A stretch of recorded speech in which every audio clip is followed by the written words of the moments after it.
Halo, sahabat Koram Deo. Kira-kira apa yang Anda pikirkan ketika mendengar kata tua? Mungkin ada di antara kita yang berpikir tua itu identik dengan suatu hal yang usang, yang keok, dan yang tidak berdaya serta tidak lagi signifikan. Atau mungkin di sisi lain ada pula yang berpikir bahwa tua itu identik dengan berkualitas, antik, indah, berharga, dan dicari banyak orang. Pertanyaannya, kalau kata tua itu menjadi kata sifat dari umur seseorang, apa yang Anda pikirkan? Cukup banyak orang yang tidak mau membayangkan atau membahas hal ini karena berpikir bahwa kondisi seseorang yang sudah berumur adalah kondisi yang tidak berdaya, sudah lemah dan sangat terbatas. Bagaimana dalam hal ibadah? Beberapa gereja menyiapkan wadah pelayanan hanya untuk kaum muda saja, sedangkan kaum lansia hanyalah wadah untuk dilayani. Tidak jarang pula istilah regenerasi pelayan Tuhan memberikan kesan seolah-olah para lansia tidak lagi punya banyak kesempatan untuk melayani. Apakah benar bahwa usia indah merupakan usia yang terbatas untuk beribadah dan melayani Tuhan? Jika kita lihat dalam Mazmur 71 ayat 17-24, di sana pemazmur menyatakan ada beberapa alasan mengapa dirinya tetap ingin menyembah Tuhan. Pada ayat 17, dia berkata karena Allah mengajar dan menuntun dirinya sejak kecil.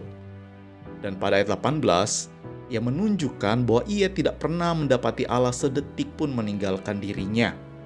Dan di ayat 19 dan 21, pemazmur menyatakan bahwa ia mengalami bahwa Allah melakukan hal-hal yang besar dan memberikan penghiburan ketika dirinya berada dalam kesulitan. Bukankah kalau kita renungkan, hal-hal tersebut pernah juga kita alami, bukan?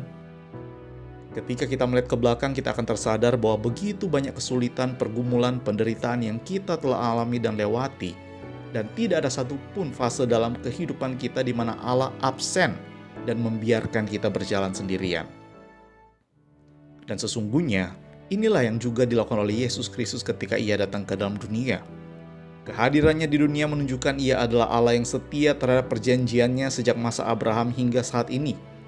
Ia menggenapi perkataan Nabi Yesaya seperti yang dicatat di dalam Lukas 4 ayat 18-19. Dia berkata, "Roh Tuhan ada padaku, oleh sebab ia telah mengurapi aku, untuk menyampaikan kabar baik kepada orang-orang miskin, dan ia telah mengutus aku untuk memberitakan pembebasan kepada orang-orang tawanan, dan penglihatan bagi orang-orang buta, dan membebaskan orang-orang yang tertindas, untuk memberitakan tahun rahmat Tuhan telah datang."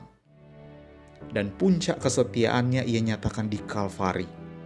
Ketika tubuhnya hancur, darahnya tercurah untuk menebus kita, dan mengangkat kita menjadi anak-anak Bapa. Itu sebabnya, selalu ada alasan untuk beribadah kepada Allah. Apalagi jika Bapak Ibu Saudara yang dalam usia indah, itu telah mengalami karya dan kebaikan Tuhan yang begitu besar. Sehingga setiap kita senantiasa dapat menyembah dan beribadah kepada Allah seperti yang dikatakan oleh pemazmur dalam ayat yang ke-22 hingga ke-24. "Aku pun mau menyanyikan syukur bagimu dengan gambus atas kesetiaanmu, ya Allahku. Menyanyikan mazmur bagimu dengan kecapi, ya yang kudus Israel. Bibirku bersorak-sorai sementara menyanyikan mazmur bagimu, juga jiwaku yang telah kau bebaskan.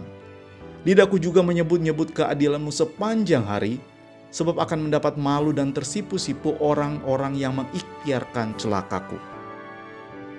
Bapak Ibu Saudara sekalian, bagaimana dengan kita?